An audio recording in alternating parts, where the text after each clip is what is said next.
Obtuviste el empleo. Ahora conoce tus derechos como futuro trabajador. Todos los exámenes deben realizarse en lugares licenciados por la Secretaría de Salud y Protección Social de Antioquia. Tu historia clínica es confidencial y solo podrá darse a conocer en los casos definidos por la ley. Tu empleador es quien debe pagar los exámenes y pruebas complementarias. Si detectas alguna irregularidad, denúnciala.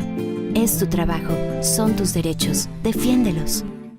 Secretaría Seccional de Salud y Protección Social de Antioquia, Gobernación de Antioquia. Antioquia piensa en grande. Especialista en neurología de la Universidad Nueva Granada, labora actualmente en el Departamento de Urología del Hospital Universitario San Vicente de Paúl, Fundación. También labora en la Clínica de la Policía y en el Hospital San Juan de Dios de Río Negro. Buenos días, doctor Cuadrado. Bienvenido. Muy buenos días. Primero que todo, les agradezco haber madrugado hoy sábado acá al auditorio a ver este congreso. Muchas gracias al personal de Asmedas por la invitación a tan importante evento. Hay amigos, compañeros. Vamos a hablar hoy acerca del síndrome urinario obstructivo bajo, que es un cuadro urológico quizás el más frecuente o la más frecuente causa de consulta tanto por urgencias como por consulta externa. Primero tenemos que hablar que básicamente el enfoque y el entendimiento de la patología obstructiva urinaria baja en el hombre ha cambiado radicalmente en los últimos años, de una visión simplista donde toda la causa era achacada al crecimiento prostático. Ahora ya vemos, tenemos una visión más global, donde tenemos en cuenta factores neurológicos y factores renales, con otras causas obstructivas diferentes al crecimiento prostático. Generalmente vemos que hay pacientes que tienen síntomas urinarios obstructivos bajos y pueden no tener crecimiento de la glándula prostática. ¿Por qué? Porque se puede deber a alteración en la contractilidad del músculo de la vejiga. También hay otras causas mecánicas, como es la estrechez uretral, o lo que había hablado pues, de la alteración en la contractilidad, con o sin obstrucción del tracto urinario inferior. Con respecto al concepto, ¿qué es un síndrome? Pues todos sabemos que es un conjunto de signos y síntomas que manifiestan una obstrucción al libre drenaje de la orina en el tracto urinario inferior. Entonces, al dificultar la evacuación de la orina va a tener unas graves repercusiones hidrodinámicas, produciendo al final insuficiencia renal.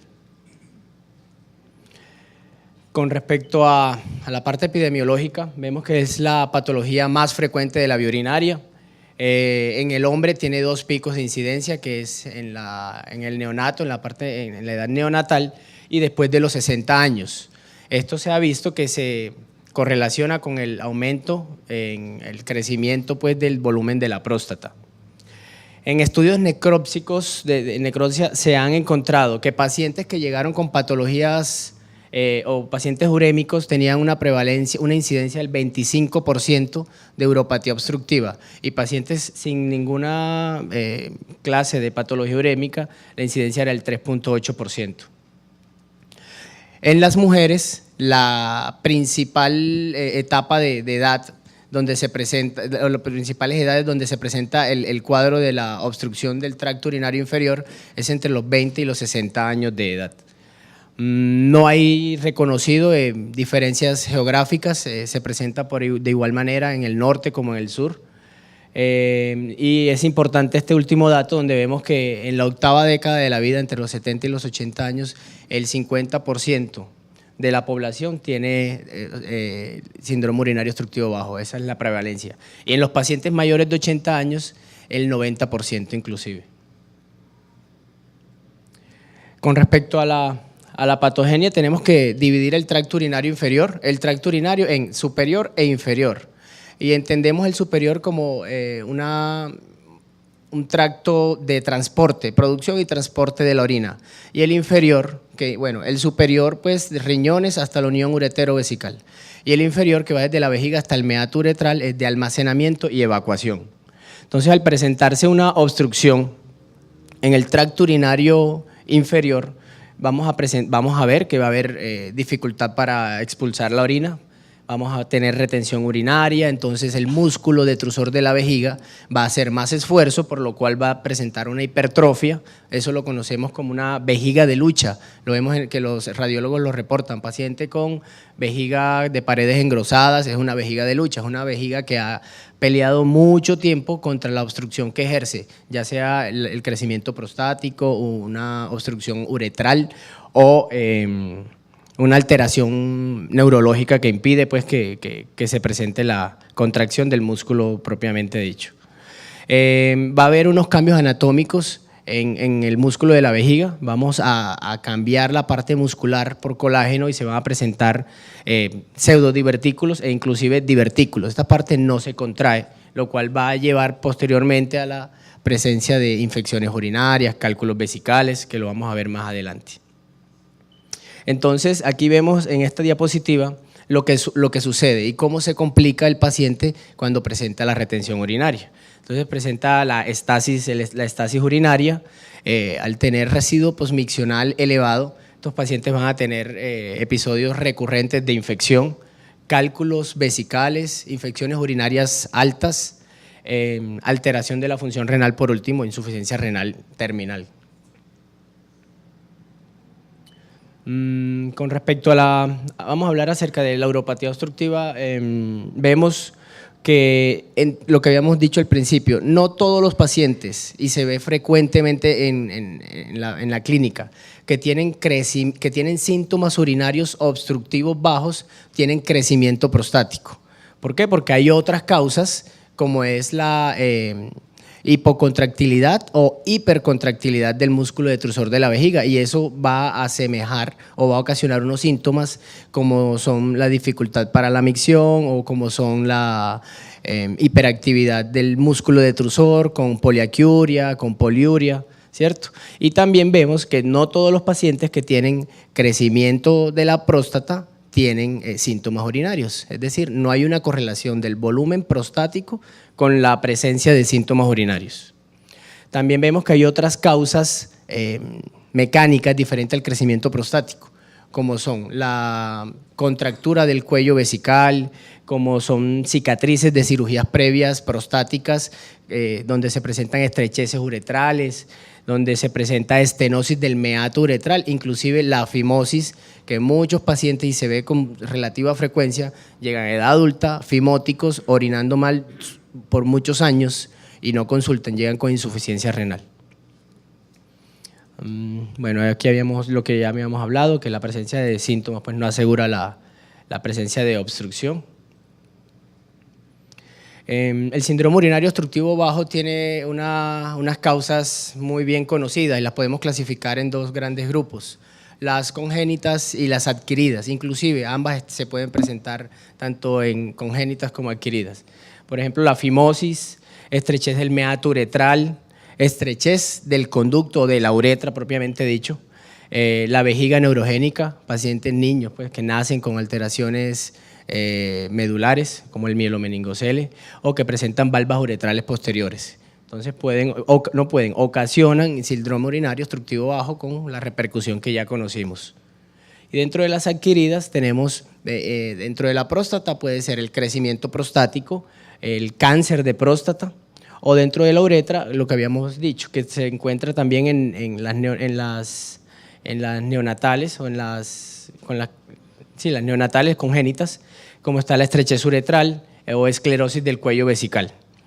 También pacientes que presentan patología litiásica, cálculos que se enclavan en el cuello de la vejiga pueden ocasionar el síndrome urinario obstructivo bajo, presenta toda la sintomatología. Pacientes con vejiga neurogénica y tumores vesicales que obstruyen los meatos ureterales, impide el drenaje de la orina y ocasiona la insuficiencia renal. Con respecto a la clínica, bueno, es importante tener en cuenta que los síntomas urinarios se clasificaban antes, no hace mucho, como síntomas urinarios obstructivos y síntomas urinarios irritativos. Esto ha venido cambiando, ya los obstructivos se denominan síntomas urinarios de vaciamiento y los irritativos síntomas urinarios de almacenamiento. y los podemos ver. En la fase de llenado o de almacenamiento son los síntomas que conocíamos anteriormente como irritativos, como es la urgencia miccional, urge incontinencia urinaria, poliaquiuria, nicturia, ¿cierto? Y se puede asociar generalmente a un cuadro de patología intrínseca de la vejiga, como es una cistitis intersticial o alteración neurológica, ya sea, por ejemplo, un detrusor hiperactivo o una vejiga hiperactiva. Es que tenemos que diferenciar, porque el síndrome de vejiga hiperactiva es el paciente que tiene toda la sintomatología, como poliaquiuria, nicturia, urgencia, y el paciente que tiene en una urodinamia demostrada contracciones involuntarias o contracciones no inhibidas del músculo de la vejiga, además de estos síntomas, ese paciente se denomina un diagnóstico de detrusor hiperactivo. Entonces, el síndrome de vejiga hiperactiva no tiene las contracciones demostradas en la urodinamia, pero sí tiene la sintomatología. Y el paciente que tiene el detrusor hiperactivo tiene la sintomatología más las contracciones del músculo demostradas por urodinamia, que es el estudio gold standard para incontinencia urinaria y alteraciones neuromusculares de la vejiga, la urodinamia. Y los otros síntomas son los síntomas de la fase de evacuación, que son los que anteriormente conocíamos como síntomas obstructivos, que son disminución de la fuerza y del calibre del chorro urinario, goteo postmiccional, retención urinaria, vacilación, ¿cierto? Y se puede dar por hiperplasia prostática o por estrechez de la uretra. ¿Cómo se realiza el diagnóstico? Bueno, como todo el enfoque de todas las patologías que vemos en medicina, una adecuada historia clínica, donde vamos a tener un interrogatorio que es muy importante y tenemos casi que más del 60% del diagnóstico, porque acá sí necesitamos la ayuda de laboratorios y de una herramienta que es el diario miccional. Todos estos pacientes que vienen con síntomas urinarios de almacenamiento, o sea, irritativos, hay que decirle que haga durante una semana, en un cuadernito escriba el número de veces que va al baño, la hora y el volumen de micción y las características. Es decir, si fue que presentó una incontinencia por urgencia o si fue una micción voluntaria, cuánto eliminó, cada cuánto eliminó. Entonces después, cuando nosotros lo veamos en la consulta, nos vamos a dar cuenta del patrón miccional de este paciente y vamos a tener un enfoque mejor acerca de cuál es la causa real de los síntomas que presenta el paciente. También es importante, y sí pues lo encuentra uno en internet, la escala de la Asociación Urológica Americana de síntomas urinarios obstructivos, que la encontramos acá. Son 7 preguntas donde evaluamos los síntomas de almacenamiento y de vaciamiento. Va de 0 a 5, donde, por ejemplo, la primera pregunta, durante el último mes, todo es durante el último mes. ¿Cuántas veces tuvo sensación de no evacuar completamente la vejiga? Ninguna, 0, o casi siempre 5. Entonces, 0, 1, 2, 3, 4, 5, ahí están los iconos, los ítems, no es necesario que se los diga. ¿Qué es lo importante? Que nosotros utilizamos esta escala para clasificar el paciente en síndrome urinario obstructivo bajo, leve, moderado o severo. ¿Por qué? Ahí vamos a tomar la decisión de manejo. El leve solamente se hace una terapia de conducta y de conducta de alimentos, de la manera de orinar, que orine por horario. En el moderado tenemos que ya empezar a hacer una intervención farmacológica con medicamentos que vamos a ver más adelante. Y en el severo son los pacientes que necesitan cirugía de próstata. Entonces se hace también un examen físico donde lo principal o lo que se ve es la retención urinaria, que se observa un globo vesical, que es un aumento del volumen suprapúbico, mate a la percusión, delimitada, renitente, muy dolorosa. El paciente además tiene historia de no haber podido orinar en las últimas 8 horas por lo menos. También hay que hacer el tacto rectal, es importante. En el tacto rectal vamos a ver si hay características de malignidad y también vemos algo de volumen, de la volumetría prostática. Y un examen neurológico como el reflejo bulbocavernoso, que nos va a hablar acerca del arco reflejo y de que la parte neurológica se encuentre en buenas condiciones. Además del examen, del interrogatorio, el examen físico tenemos, y de los de laboratorio, tenemos que hacer unos exámenes más avanzados, como es la uroflujometría, que la vemos aquí abajo.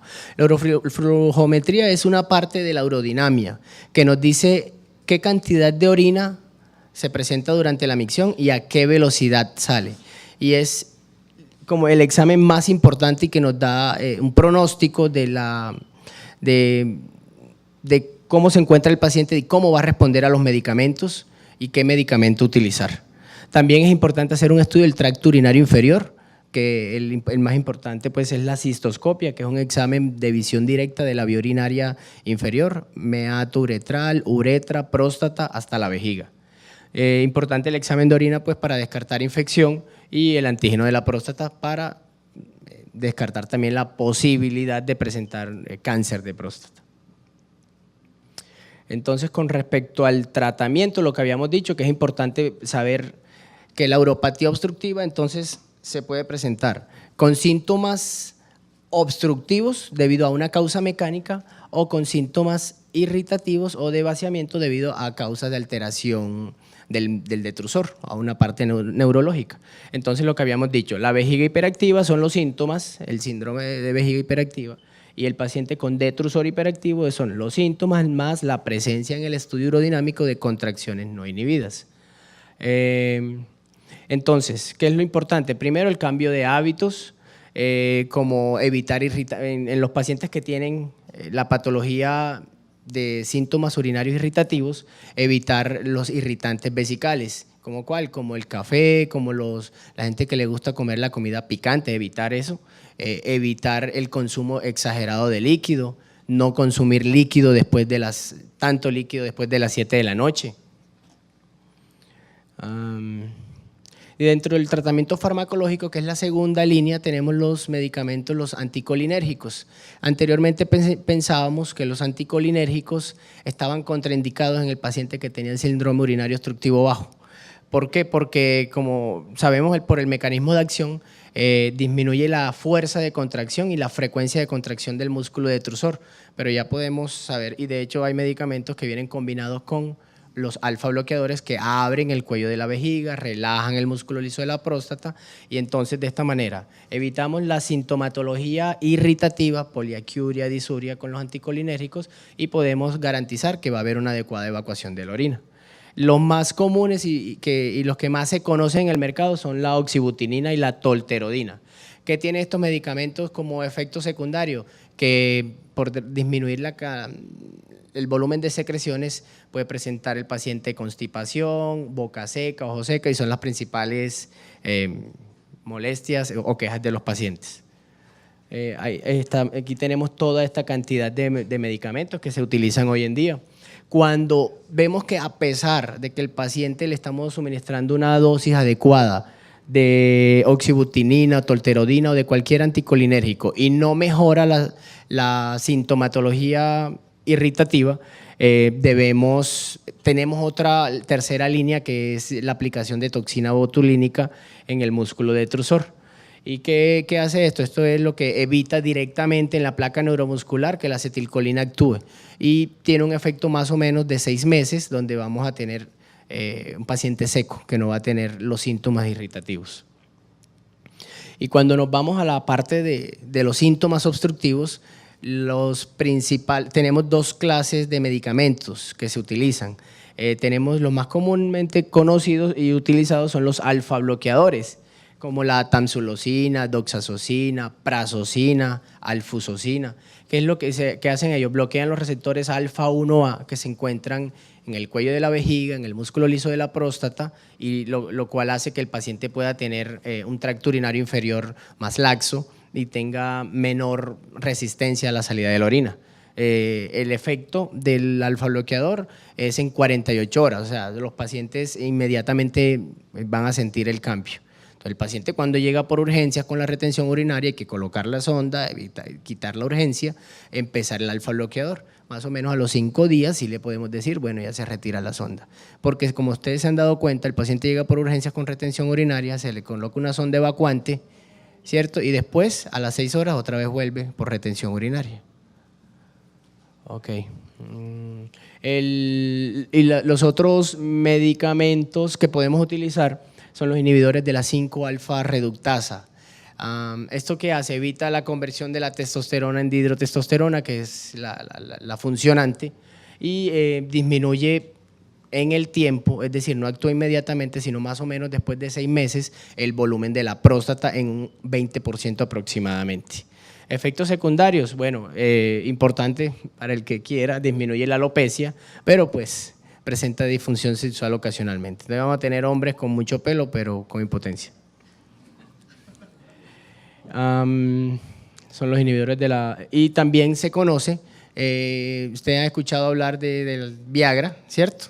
Tadalafil o sildenafil, estos inhibidores de la 5-fosfodiesterasa, también se ve que tienen efectos sobre el músculo liso prostático y se están utilizando para el paciente que tiene prostatismo. Entonces usted ve que el paciente tiene prostatismo, síntomas urinarios y además síntomas de disfunción sexual, es mejor utilizar estos medicamentos. Entonces ahí está la excusa. ¿Cuándo cirugía? Importante. Entonces, hay unos criterios para cirugía y son, primero, que el paciente no responda a la terapia oral. Segundo, que el paciente no la tolere por los efectos secundarios, porque, por ejemplo, los alfa-bloqueadores presentan mareo, hipotensión, por el mismo efecto de bloquear los receptores alfa. Y tercero, pues, que el paciente tenga una serie de patologías asociadas como son insuficiencia renal, ureterohidronefrosis bilateral, infecciones genitourinarias recurrentes como epididimitis, infecciones pielonefritis, cálculos vesicales. Entonces este paciente ya tiene indicación absoluta de manejo quirúrgico. Y el manejo quirúrgico es, y el más frecuente es la RTU, o sea el endoscópico, que se hace una resección del tejido de la glándula prostática endoscópica, pacientes con próstatas debajo de 60 gramos, es decir, hasta grado 2. Se reseca la parte interna, como vemos aquí, miren cómo se encuentra después, ya no va a haber la obstrucción. Y las técnicas abiertas, que pues ya son ampliamente conocidos. Cuando el paciente tiene alguna cardiopatía o que no podemos, está anticoagulado, también podemos utilizar, esto es una nueva tecnología que es la vaporización de próstata con el láser verde, KTP, Green Light se llama, y es bueno. ¿Qué pasa? Que con el láser no podemos tener patología para estudiar, ¿sí? Porque se va vaporizando el tejido, pero pues se utiliza en pacientes que lo requieran. Esto es todo, muchas gracias.